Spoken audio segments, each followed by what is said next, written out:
Well, hello friends and welcome to Ask Zach. Today we're going to talk about my wah journey, or how I learned to love wah pedals. This is kind of a funny one. It's kind of a follow-up to a couple of years ago. I did one on how I learned to love fuzz. And it's an effect that I love to hear other people use it, and I love it on recordings. But until just recently, I wasn't able to find one that really worked with me. And I had to get specific, and I had to learn about them and learn what it was that I was looking for and that I wanted. And I was able to find the right model. And I found, a really key feature that the wah needed to have for me to really enjoy using it, for it to get the kind of that vocal sound that I wanted and not the screechiness. So we're going to cover that. We are going to go down to true tone, and Bill Keck is going to true bypass the wah for us, and so you're going to get to see him do that. And then we're going to come back for the book nook segment of our show. All right, so I need to thank TrueFire first off for sponsoring today's episode. TrueFire is by far the finest online lesson system there is. The way you're able to interact with it, and just the number of artists that they have, the quality and variety of lessons and the styles that are available are just beyond par. I'm also excited that Guthrie Trapp is now working with TrueFire and going to be doing videos with them. So that's just kind of an added bonus. And please use the link in the description and the discount code AskZach30 to get 30% off. All right, let's dive in. My exposure to wah goes back to the 1980s. I was in the high school jazz band, and a friend of mine named Arnie Silva, who I knew from church, he had let me borrow a wah pedal. And of course, I started using it in the jazz band, and it was great for kind of the funk, jazz, fusion type tunes that we would do at times, besides doing, of course, the standards like Sophisticated Lady, or, very mundane things like In the Mood and things like that, and really enjoyed it. But the wah got stolen from the high school equipment hall. So it's always unfortunate. I've had gear stolen from me a couple times, and probably you have too. But I really didn't. I didn't have any money at the time, and I had an American Standard Strat and a '79 Twin, and I think I had a Brown Deluxe. That was all my gear at that point. And I think I went on and got maybe an overdrive pedal and a delay pedal, but I didn't really think about replacing the wah. It wasn't until later, and I had moved from Kingsville, Texas, up here to Nashville, and there started being wah used on country records. And so Brent Rowan had a couple of examples on some Mark Chestnut records, and also Dan Huff did some really nice wah on Reba's That's the Night That the Lights Went Out in Georgia. And there's really nice parts on there. And I started thinking about getting a wah. And finally, I bought one. And this might have been a little later. This might have even been in the early 2000s, maybe late 90s. I got a Buddha wah, or Bud wah, whatever they call it. The one it was purple with a chrome top to it. And I got it, and I hated it. I just hated it. It went from this low gravelly thing to this horrible piercing high that was really loud. It was like non-existent to super loud and bright. And I hated it. I tried a couple other wahs, didn't like it. I interviewed Tom Bukovac for Vintage Guitar Magazine back in 2005, and I asked him about wah pedals. And at that point, he was using this Boss wah. I think it was called PW10. It did like a modeling thing. It also did like overdrive effects and tremolo. It did a bunch of stuff. And I tried it, still didn't like it. So after that, I gave up. And I kept listening to old recordings, and I'd hear wah used in really cool ways. Like, one of my favorite uses of wah is on this album, J.J. Cale's Naturally. So on it, on the tune Crazy Mama, Mac Gaden, who's a session player and songwriter and artist here in Nashville. He played on it. He played a Japanese Les Paul copy, apparently on his lap, and played slide on it and used wah. And I really loved the sound of that. And I think hearing that more recently in some other recordings, I started thinking about wah again. So I asked, one of my friends who I turn to a lot when it comes to, fuzz or wah, because he's very much into them. And I said, I hate wah. I hate wah pedals, but I like the effect and I like when other people do it. I said, it just seems so screechy sounding. I can't find one that I like. And he said, what you need is an old one. And I said, whoa, whoa, whoa. Are you talking about like some 60s wah pedal that's going to cost $1,000 or something like that, like an old fuzz? He said, no, you can get a good wah from the 70s for, $100 to $150. He said, what you're looking for is less travel on the wah pedal. And that's the way the old ones were. I said, what? He said, yeah, old wah pedals from the 60s and 70s, they don't have as much travel to them. So they just kind of go from here to here, and that's it. He said, newer wah pedals, they go from here to here. So that's why you're getting this huge range in tone. It's because the travel is greater. So if you want one that has less travel to it, he said you can get one from the 70s. He said, now the other thing you can do is you can get a new wah and you can just put some stuff in the in the heel position. You can put some stuff underneath it. He said at times I've put cardboard and gaffer's tape just to make it where it can only go back so far to limit the travel. He said, or you can just buy a 70s one. So that's what I did. So I got on Reverb. I found this one. It's a Crybaby from the 70s, and it was $120, and it arrived, and I immediately loved it. It was what I was looking for. It didn't have the crazy amount of travel to it, and it has more of that vocal thing going on. I loved it so much that I took it with me to Las Vegas. So it literally came in a day or two before I was leaving, and it really changed the equipment that I took, because I ended up taking my R9 Les Paul, which is right now, I would have had it today, but it's on loan to my buddy Austin, who had an emergency last minute gig last night. I had to meet him at the club because he was coming from the airport. Kind of crazy. But anyway, yeah, I took the R9 Les Paul, and I took this wah, and I took my old Chorus Eden slide that one of you was kind enough to send me, and yeah, just had a whole lot of fun. Now, the one kicker with this wah was that it's not true bypass, and the bypass on it is not great. It's kind of dark. And so if you've got like a really bright guitar, a really bright amp, which some would say a Telecaster fits in that category, but I really didn't like the bypass on it. So what I did was I took this little bypass strip so I could put this in its own loop, and so that way I could just hit this to take it out, and I could actually leave the wah on, and I could just pull it in and out of the chain right in front of the board. Now there are, like I said, some people don't care about the bypass being dark.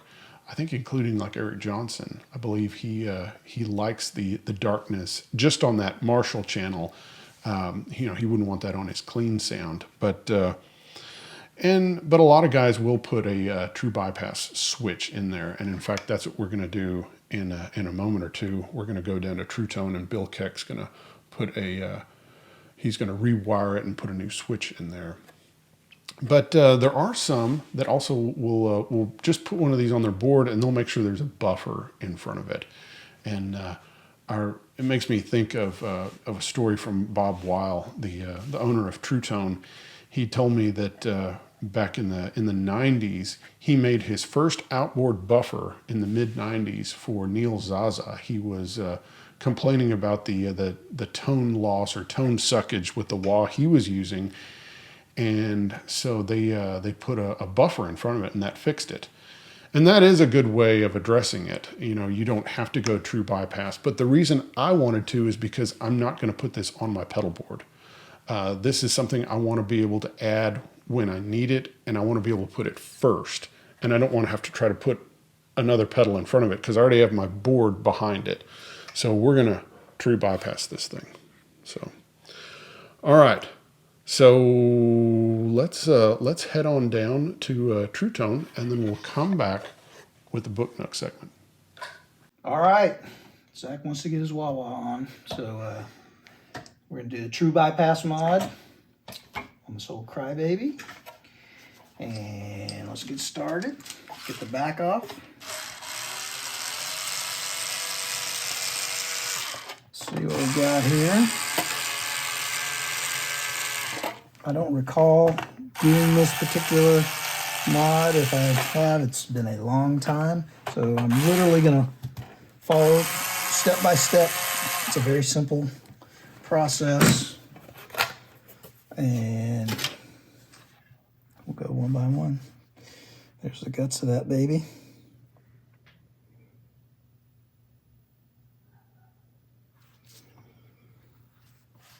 All right. So, let me a second here.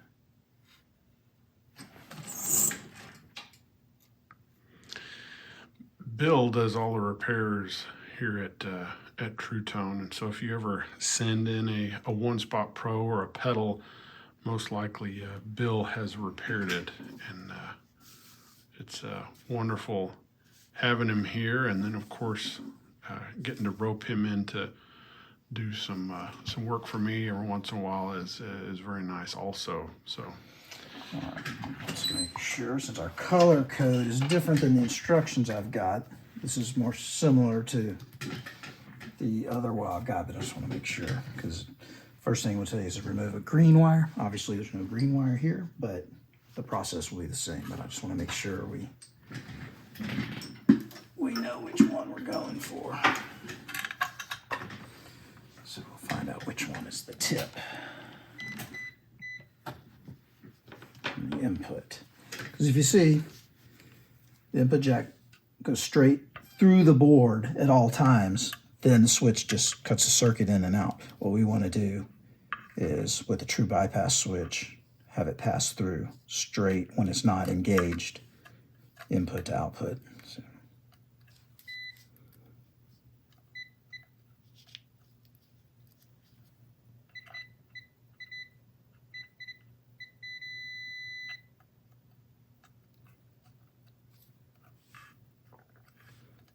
Should be that guy.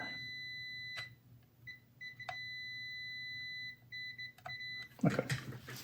So in this case, it's going to be maybe what was once a white wire. It's kind of pinkish brownish now.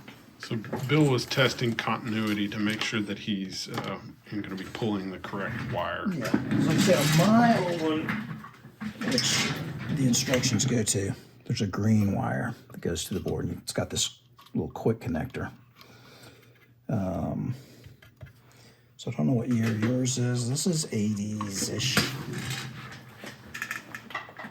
And obviously my instructions say for that. So, all right, we determined this is the wire we're going to remove. All right, first step.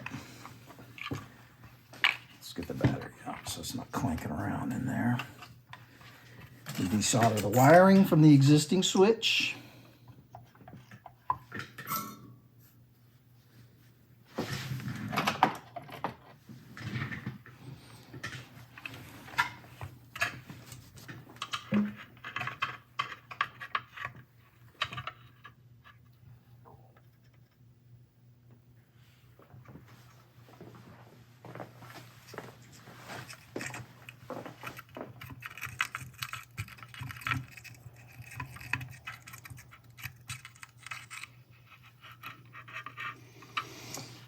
One guy there.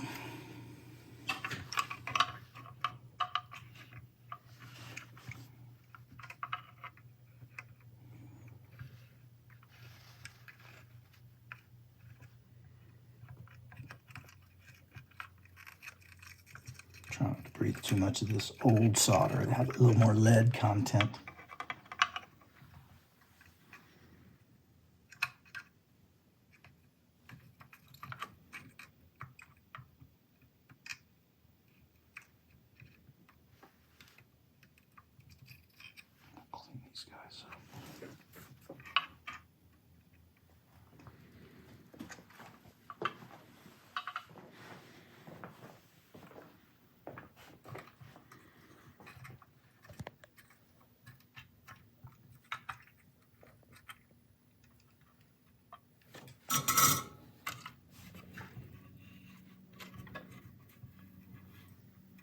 All right.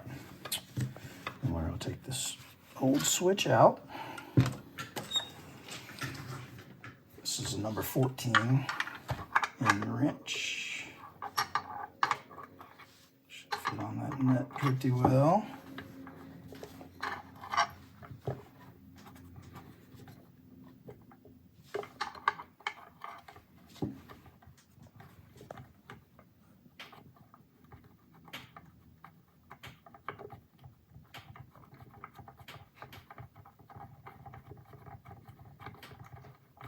You can't see what I'm doing. I'm just removing the nut by hand here.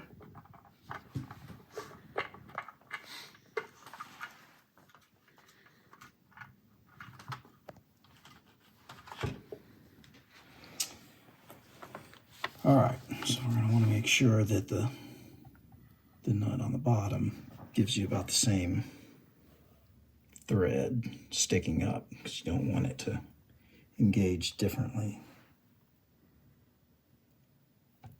Roll that up just a little bit. It's about, maybe bring it down just there.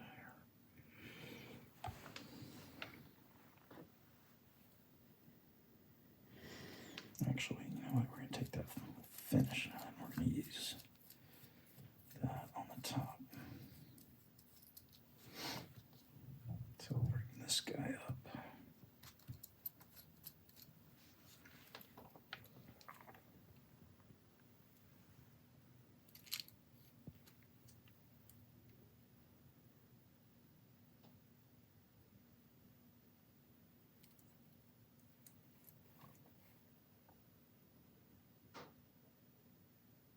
Okay.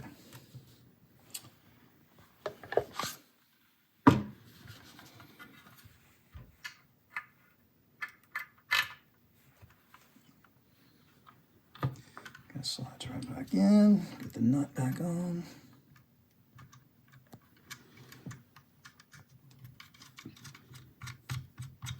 What is this knurled one for? You could use it, but it's easier to get to use the original one for this wrench. So Certainly. that would be the way I would want to do it. You could get pliers around that. It might look a little fancier if you were putting it in something else, but Well, I don't want to look fancy. I want to be. you want to be true bypass wah-wah without the notorious tone suck. All right, that guy's in there. Get that out of the way.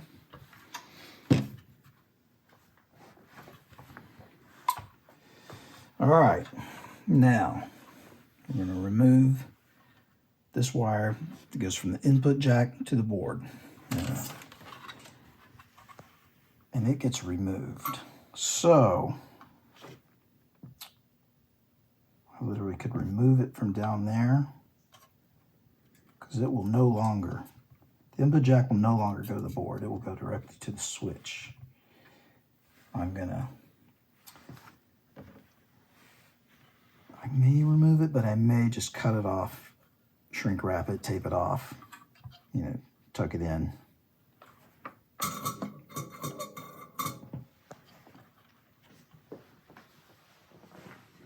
Or I could literally solder it back to the board.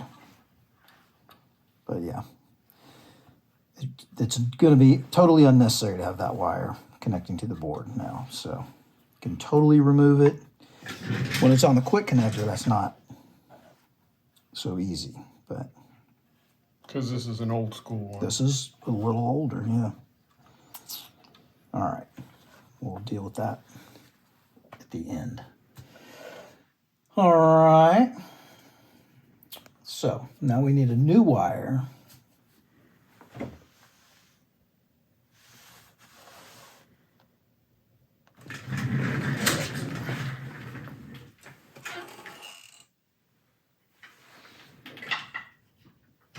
So we're not to the new wire place. This one will go to the upper middle lug, which is in here. I think I'm going to clean this guy up.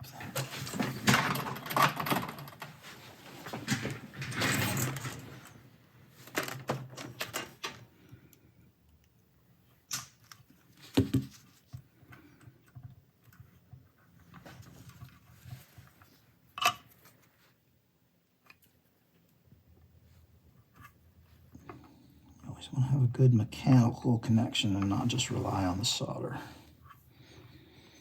It should work without being soldered.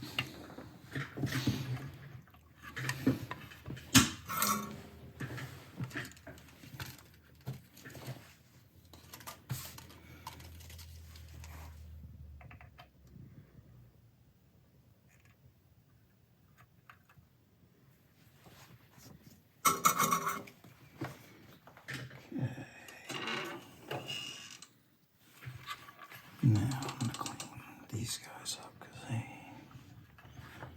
Alright. So, solder the white wire to the lower middle lug on the switch.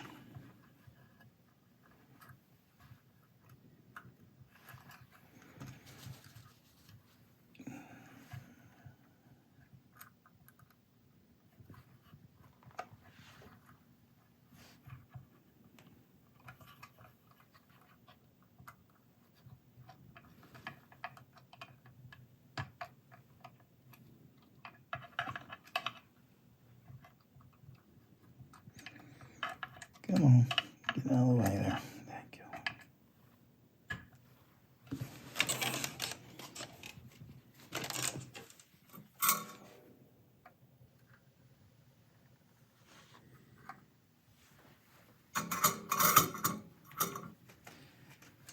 Blue wire to the lower right lug of the switch. I'm going to clean that guy out.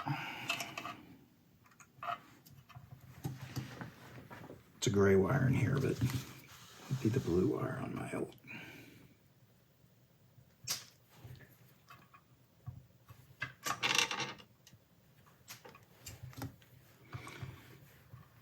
Tin that a little bit.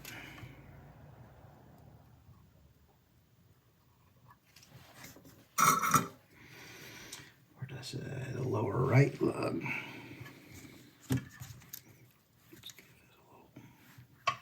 Angle there.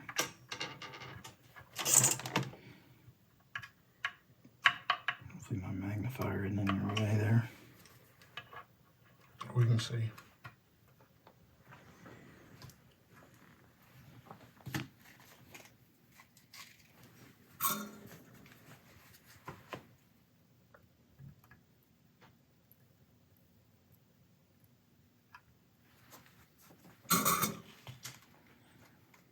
Okay, this is where we need to have some new wires. So,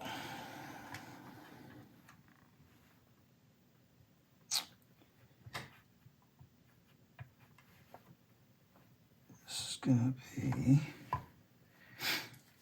a short wire. Wire between the upper left lug of the switch and the grounded lug of the pot. So we need a new wire from there to there, which I didn't have cut yet.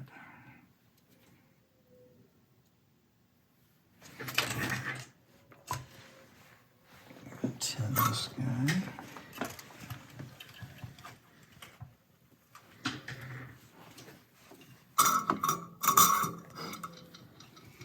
I'll cut it a little shorter.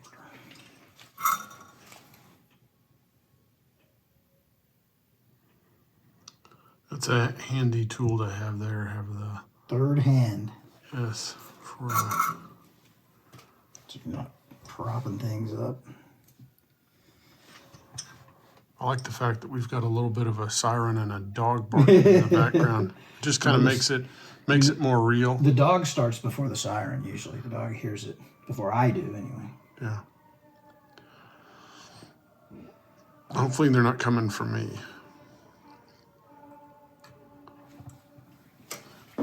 Probably the vintage wah They're coming to take guys you away. have because I'm messing with a vintage That's right. wah. What are you doing? What are you doing? I just want to be able to use it on a gig.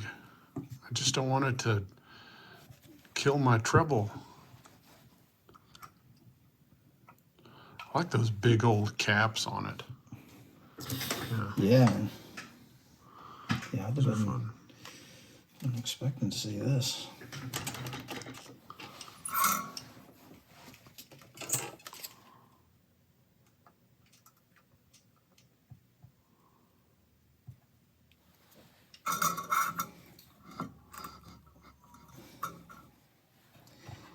Yeah. Let's see if I can get.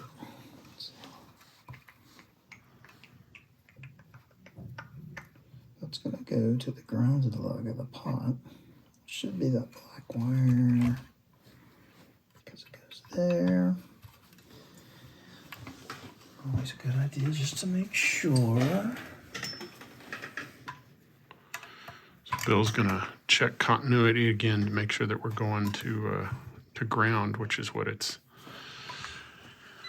calling for. That's it. And he was right. I don't trust myself looking at things. I like to get a little peep.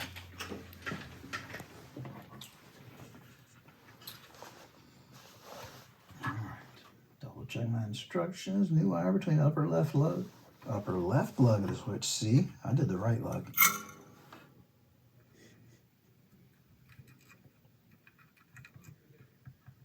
See, we're already correcting.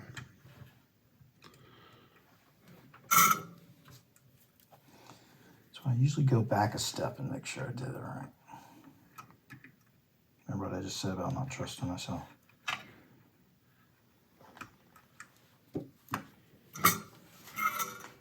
And again, Bill's making sure it has a good physical connection and then also soldering.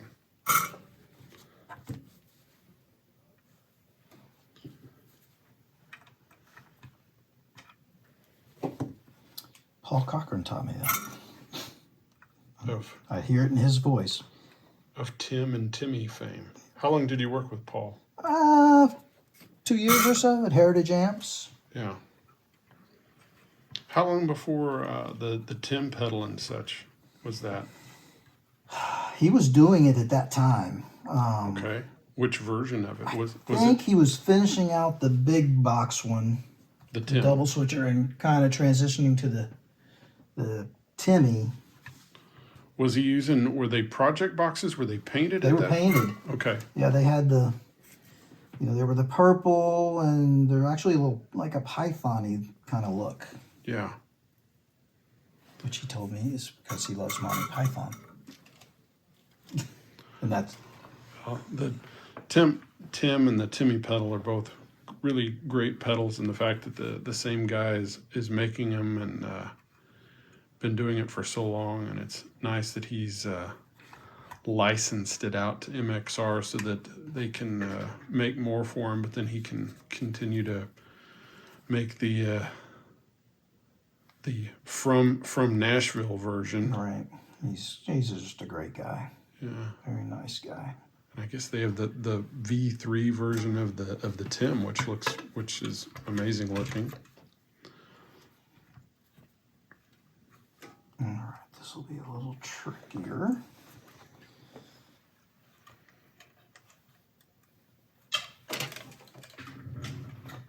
I'll get that on there.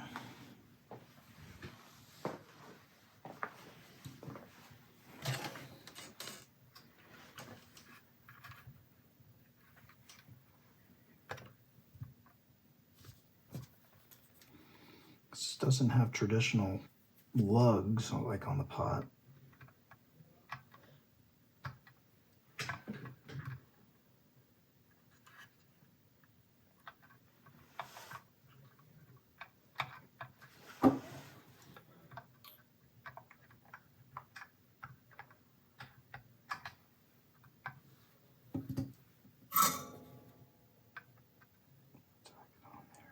Stay.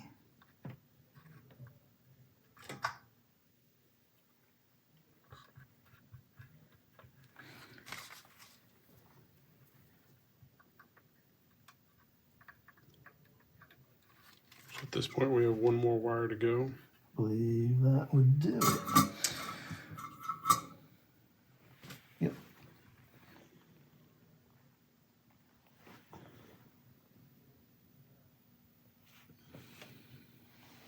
And I'll put a link to this in the description of the video.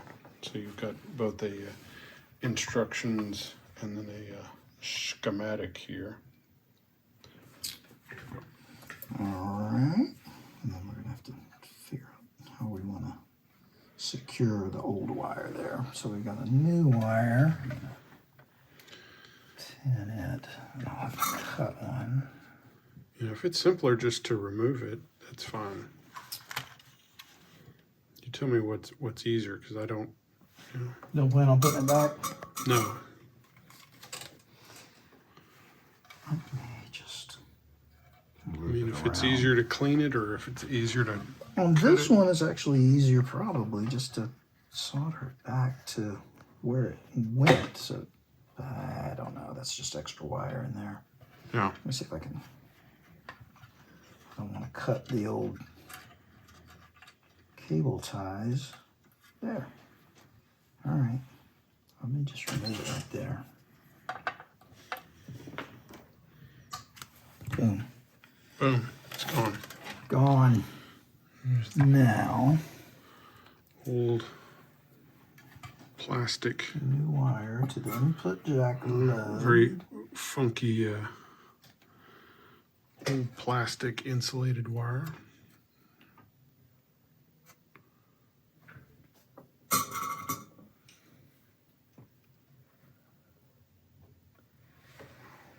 Another wire to the upper right. There. Both of those wires go to there. Okay. So we need a short wire that's going to go from, use this to point, there to there.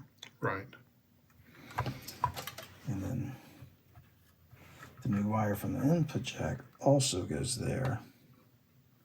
So I'm wondering if I can just cut that guy off. Yeah, I think you could use the same wire. That's what the plan will be here.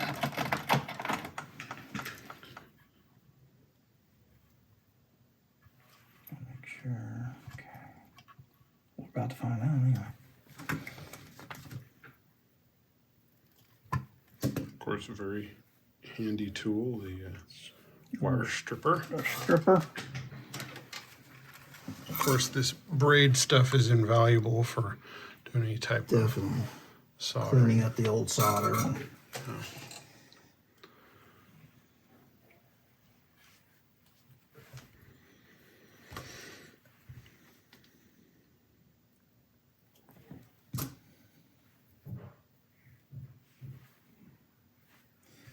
Tin those guys.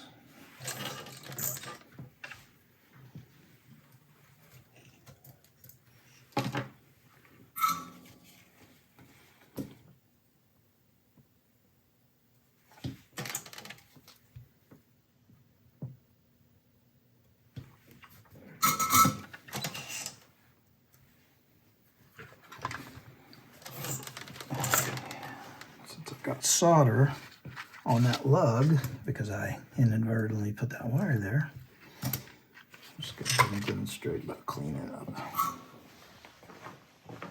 See that? Use that braid, heat up the braid. It just wicks it right off. It will. See it running up there? Show me the braid. Yeah, you can see it pulling off.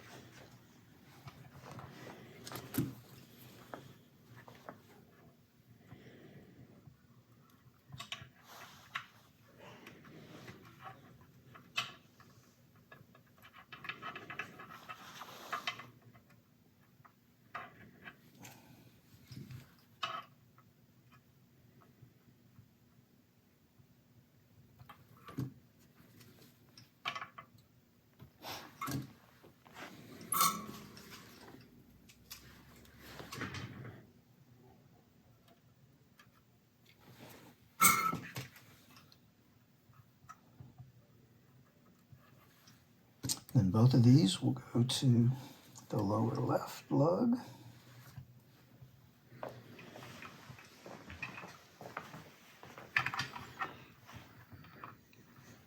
I think I was better off with the other angle. Come back around again.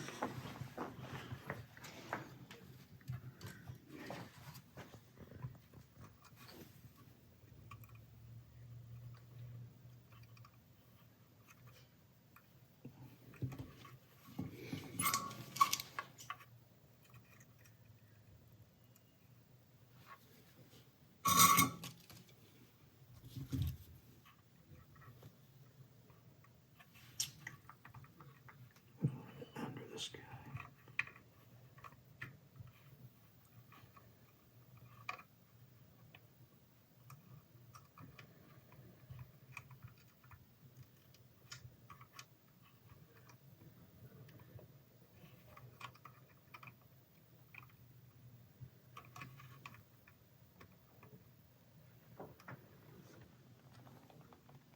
All right, solder connection.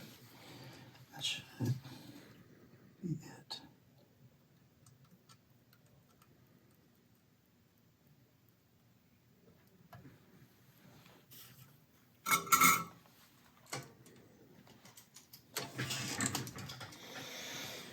I think we're ready to test it.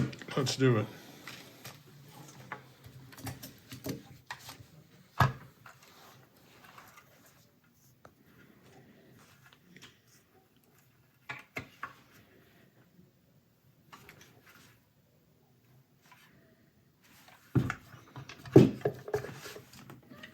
See if it raws.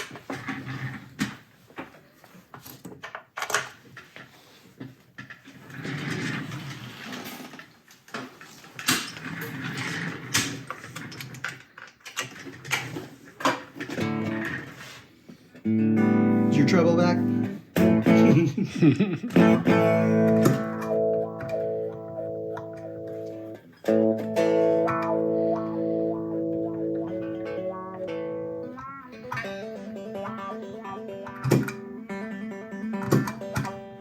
Perfection. True bypass. Oh wow. Thank you so Nothing much. like it. Thank you so much, Bill. You're welcome. All right. We'll head back for the Book Nook segment now. Well, I hope you enjoyed the trip down to True Tone. And now for Zach's Book Nook.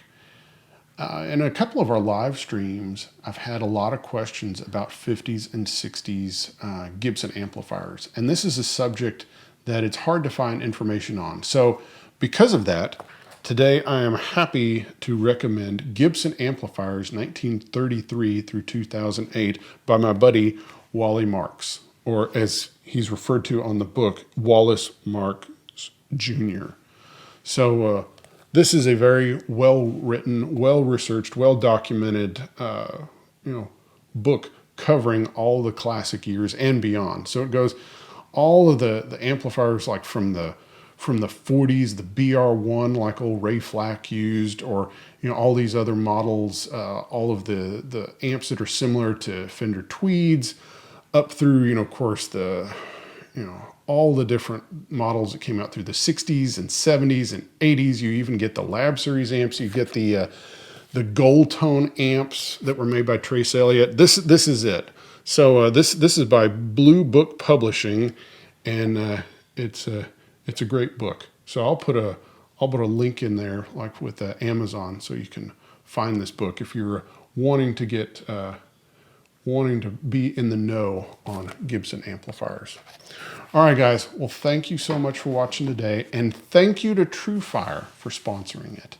And again, please use the link in the description and the discount code AskZach30. All right. Bye-bye.